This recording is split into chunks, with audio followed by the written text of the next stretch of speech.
Saludos amigos de Contrapunto. En esta ocasión tenemos a un invitado especial que es el señor Ernesto Panamá. Él es escritor, es también columnista de Contrapunto, es un comentarista de sucesos mundiales, pero también tiene una característica especial. Panamá fue uno de los 33 fundadores del partido Alianza Republicana Nacionalista, junto al mayor Dawson y a los otros, muchos de los cuales ya no viven, empezando por su fundador y su creador, su mayor emblema, que había sido también hasta hace poco, porque parece que en el partido Arena ni siquiera de Dawson quieren hablar ya. Y te doy un saludo, Ernesto. Muchas gracias por aceptar esta entrevista. Gracias, Juan José. Es un placer estar contigo y compartir con alguien que en aquella época estuvo en la oposición, digamos, así, de la que yo estuve. La verdad que fue un momento coyuntural, un momento de polarización política, el cual al final yo entiendo de que fuimos engañados para que un grupo de personas se lucrara de la miseria de todo nuestro pueblo. Ahora, Ernesto, ¿cuál es tu profesión?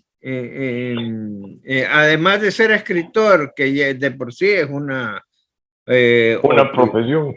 Una profesión, pues. Bueno, me gradué de la UCA en Mercadotecnia. Luego estudié Guerra Política en la escuela de Fuxingcan en Taiwán. He sido diplomático por más de 11 años. ¿En qué países has servido? Paraguay y Taiwán. Ya. ¿Allí tuviste el nivel de embajador? Correcto, en ambos países estuve a nivel de embajador. ¿Con qué gobierno? Entré con Cristiani y salí con Flores. Ya, correcto. Panamá, o como le digo, don Ernesto, amigo. Ernesto, sí. Bueno, Ernesto, me gustaría que me hiciera un breve recuento de cómo fue que usted pudo entrar en ese grupo de fundadores de Alianza Republicana Nacionalista. Bueno, José, te recordarás que en nuestra juventud, porque creo que venimos ahí de los años 50, la propaganda era todo lo negativo de la Revolución Cubana. O sea que la mente que formaron nosotros era que la Revolución Cubana era lo malo y que había que ser capitalista para combatirla. Llegando a los años ya de los problemas aquí, por supuesto, ese lavado de cerebro nos hizo tomar partido. O era derecha o era de izquierda. Pero como jóvenes conocemos muy poco de lo que en realidad acontece. Somos impetuosos, nos dejamos ir y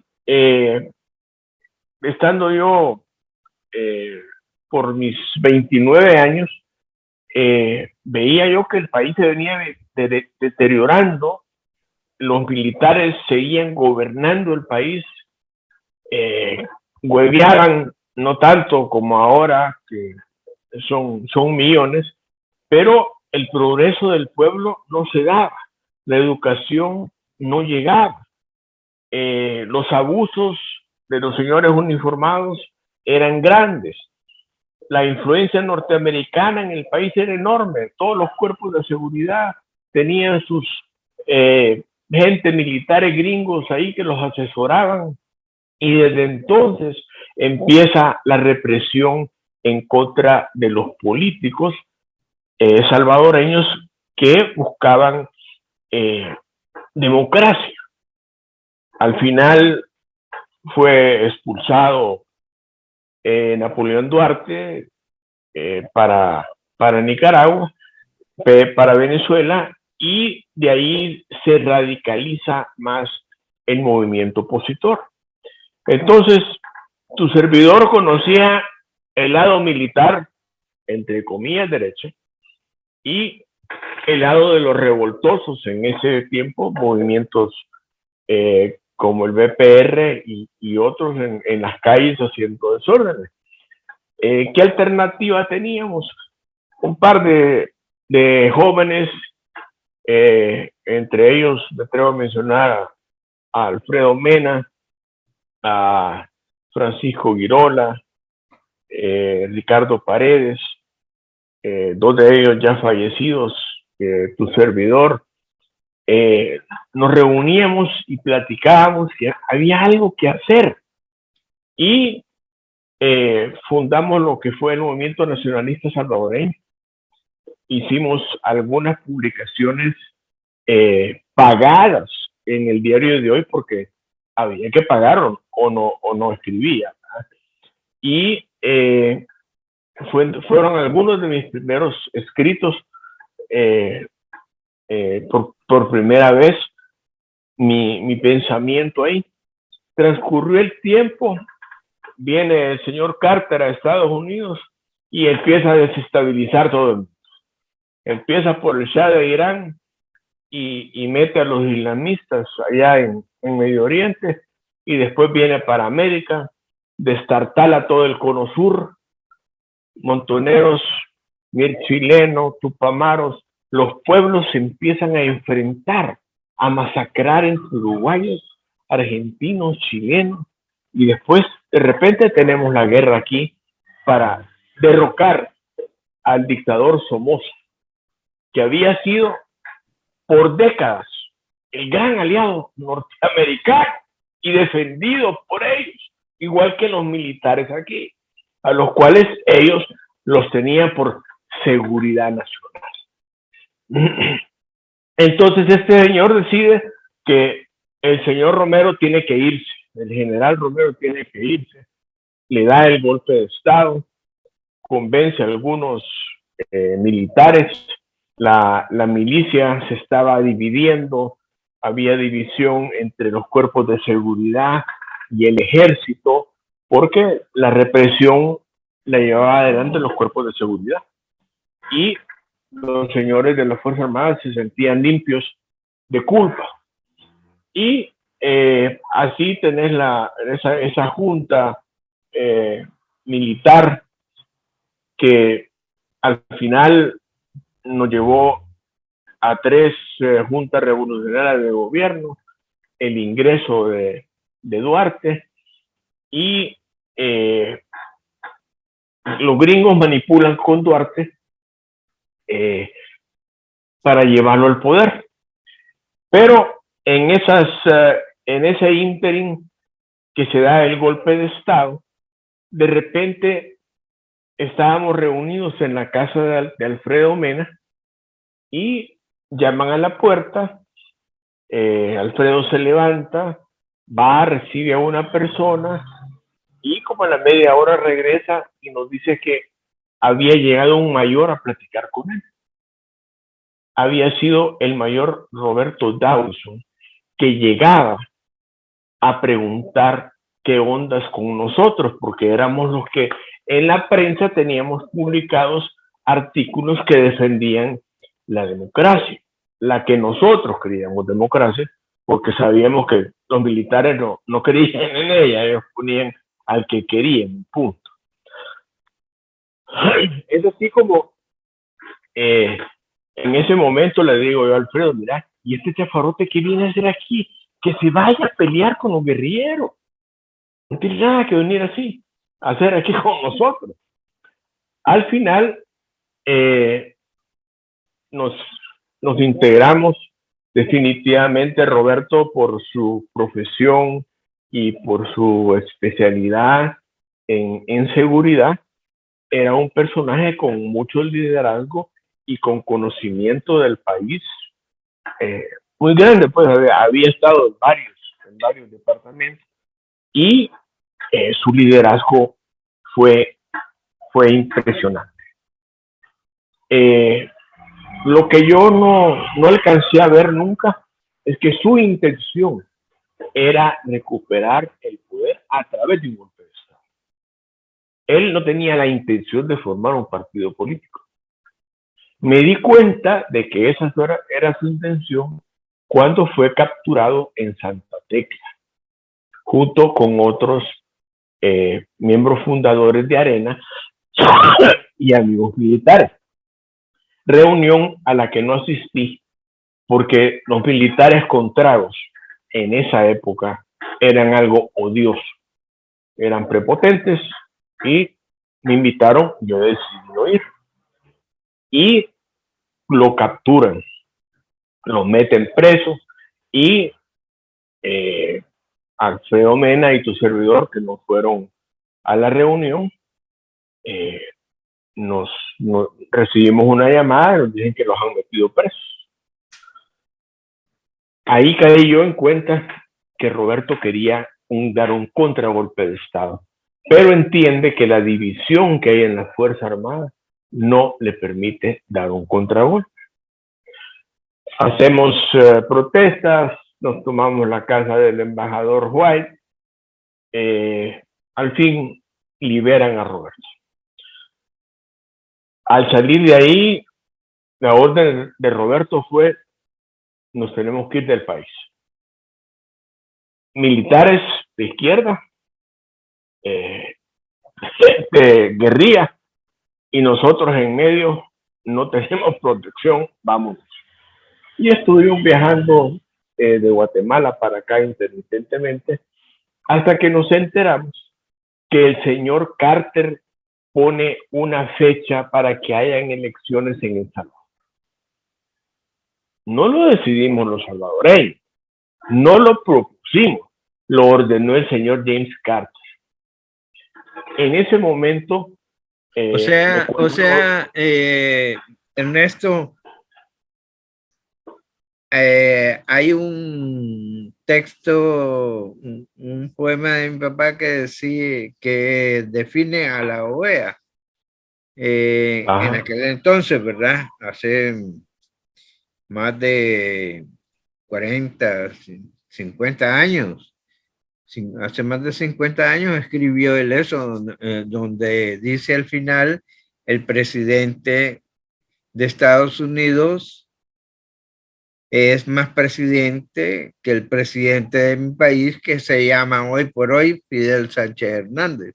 Lo dijo cuando Sánchez Hernández estaba en el gobierno, pero lo que usted me está narrando es que Estados Unidos era en definitiva el que movía las piezas del tablero del ajedrez, era el que dirigía el juego. Sin lugar a dudas, sin lugar a dudas.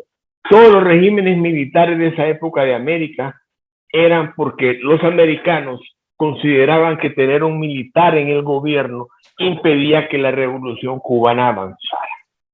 Y los pueblos le tenían miedo al ejército. Entonces era su onda tener gobiernos militares. Pero el señor Carter y el interés de los demócratas ya deja de ser la seguridad nacional. Necesitan ingresos, quizás le faltan ingresos, y deciden implementar la política de los derechos humanos. El Shah de Irán, mira lo que es hasta ahorita el islamismo en Oriente Medio. Y siguen las luchas por el petróleo, las guerras y el gran mercado de armas. No paran. Nosotros, aquí no hay petróleo, ¿verdad? Lo que hay es un pueblo que tiene mano de obra, que es su riqueza, a la cual la obligan a irse a trabajar allá, al no generar empleo aquí, porque aquí la alianza militar y del gran empresariado, o sea, la oligarquía nuestra, esa era la que controlaba bajo, con la venia de los Estados Unidos, el país.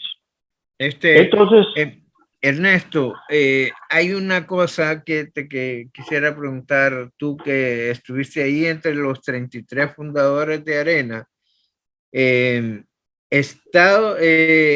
Aquí hubo una época antes de la guerra donde se impone una represión grave, una represión tremenda y comenzaron a asesinar incluso sacerdotes hasta que llega la muerte de Monseñor Oscar Arnulfo Romero.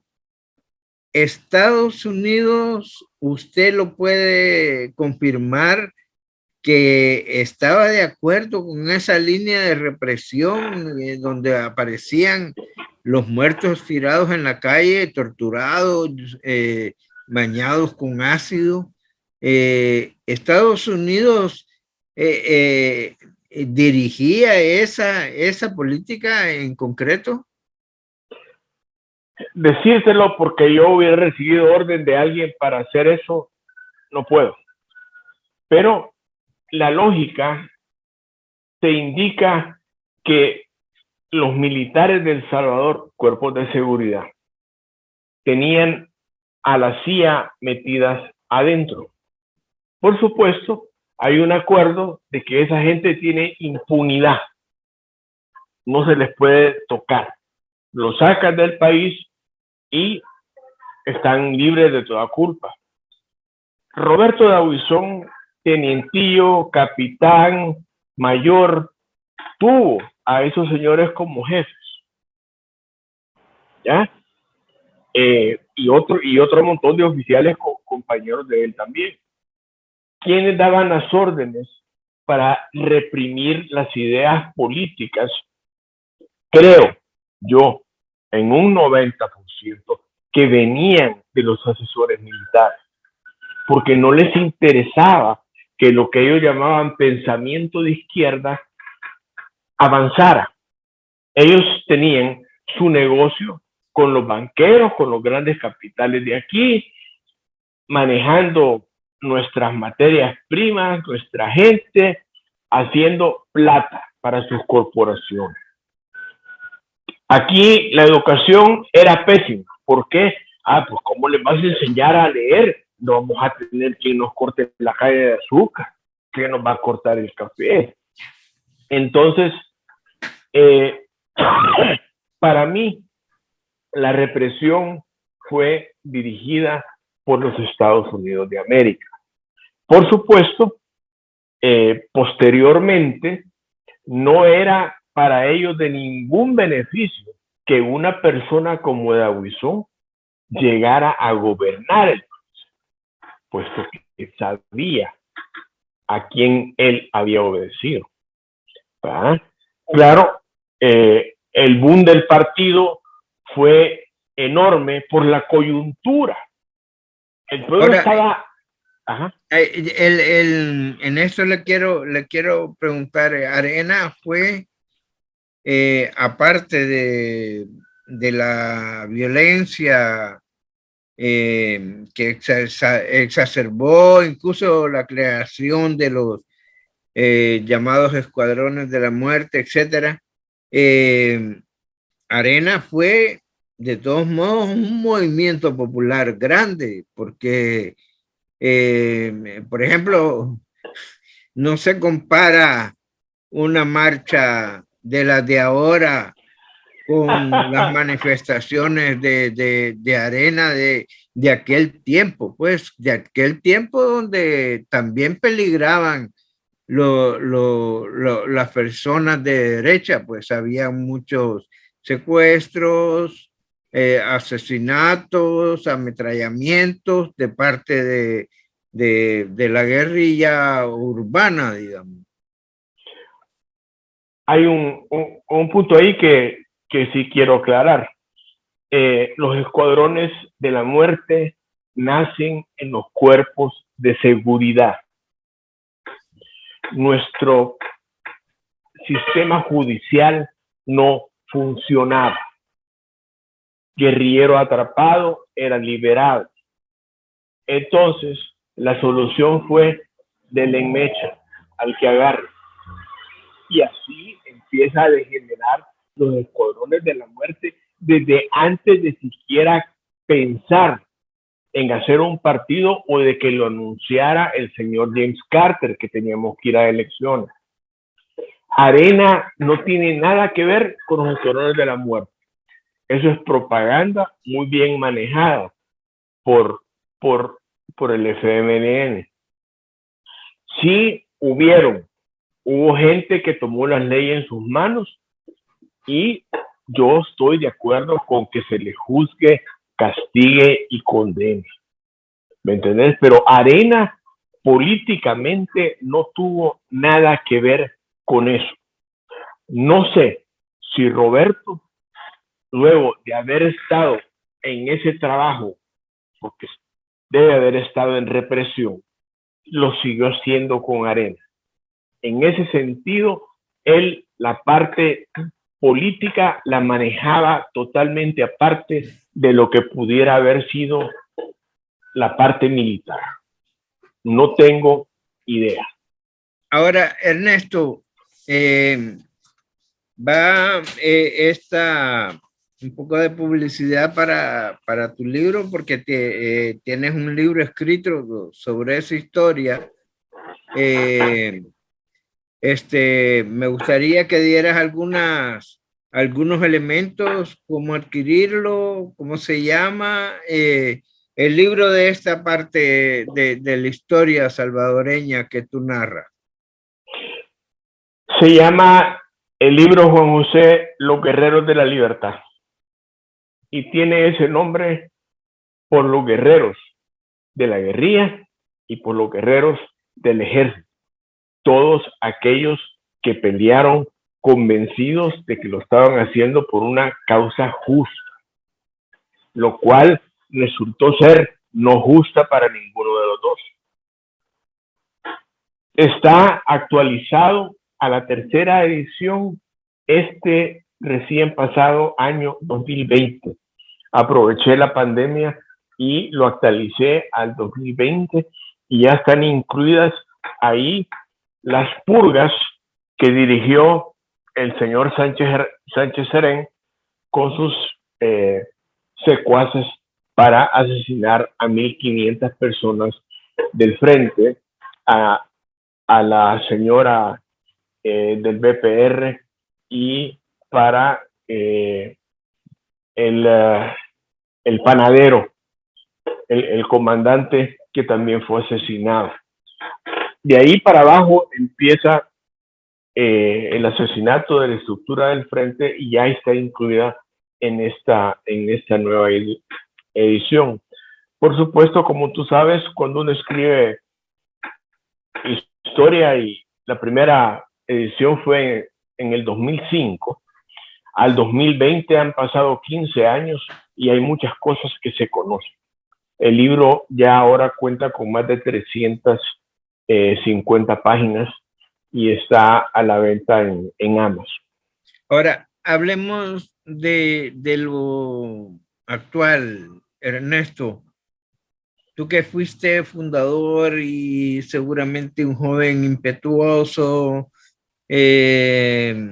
como lo eran, porque eran beligerantes tanto los movimientos populares que asesinaban a una persona hoy, mañana salía la manifestación de entierro, pero también, sobre todo, me recuerdo ¿cómo se llama? Las señoras de Faro, creo que se llamaban, o mujeres nacionalistas, etcétera, eran bien impetuosos, ¿no? ¿Y cómo ves tú ahora?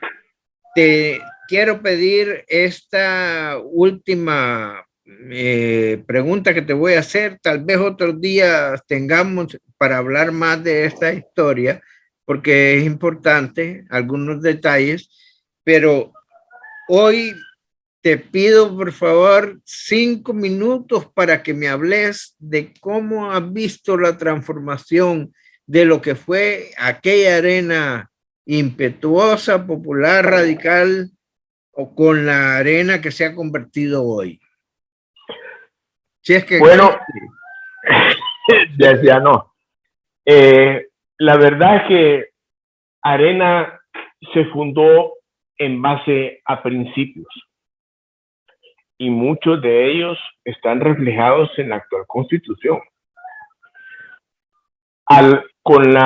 Y quiero decirte algo, si no es por la mujer salvadoreña, Arena no existiera. Todos los maridos eran unos miedosos del carajo y fueron las mujeres las que levantaron Arena, no fueron los hombres. Ellos venían detrás de ellos.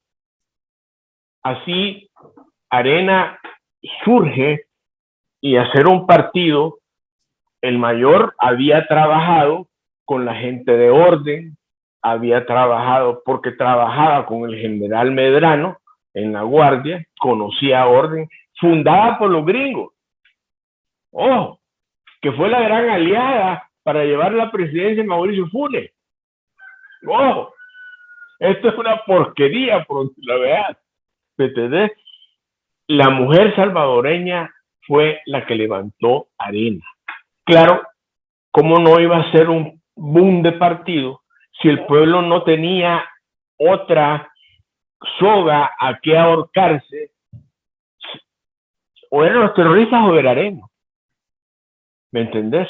Ahora, la política con el mayor íbamos en las camionetas armados hasta los dientes, teniendo el temor de que nos fueran a emboscar a cada meeting que íbamos. Íbamos hasta el último municipio, con ese riesgo. Y el pueblo nos miraba llegar. El mayor se quedaba después de la charla en el parque, se iba a la esquina a sentarse a hablar con el bolito, a tomar chuco. Muerto el mayor, era en helicóptero que iban los señorones, empolvando a toda la mara que estaba en la cancha de fútbol. Se bajaban, hablaban, se montaban en el helicóptero y se iban al carajo. Cuando vi eso, empecé yo a decir desde el 2009 que Arena ya estaba perdida. Además, durante los gobiernos tuve ya las estadísticas, en los municipios íbamos para abajo, el frente iba para arriba, ganábamos las presidenciales todavía, pero en municipios íbamos para abajo, para abajo. Y eso era pecado hablar, porque se iban a dar cuenta los señores. Entonces, la oligarquía se apodera de Arena nuevamente. Arena pasa a ser el viejo PCN y el pueblo vale riata. ¿Me entendés? Pasa a ser lo que era en los años de los militares. Entonces, si tú no tienes contacto con el pueblo, si no le das participación al pueblo, pierdes su voto. Y eso era sencillamente lo que desde el 2009 yo anuncio que Arena iba a perderse. Y está escrito en la segunda edición de mi libro. Se los canto. No creas que me quieren. Por ahí. Bueno, Ernesto, yo creo que, bueno, tú tienes tu columna en Contrapunto, hay mucha gente que te lee, pero de todos modos, estos encuentros en vivo que la gente vea a los protagonistas del conflicto es importante. Tú eres un protagonista de primera línea y vamos a seguir conversando. Creo que te falta conversar quién es Ernesto Panamá en este momento, pero lo vamos a dejar para una segunda parte porque se me acabó el tiempo. El tiempo siempre para nosotros es, digamos, el valladar que no podemos atravesar. Te agradezco, Juan José, la oportunidad. Sinceramente, con la vejez maduramos, aprendemos, tomamos conciencia, como la tomó nuestro pueblo, y en el 2019 decidió llevarnos al cambio y hacia el nuevo El Salvador. Gracias, Ernesto. Muy amable Bendiciones. por tu respuesta.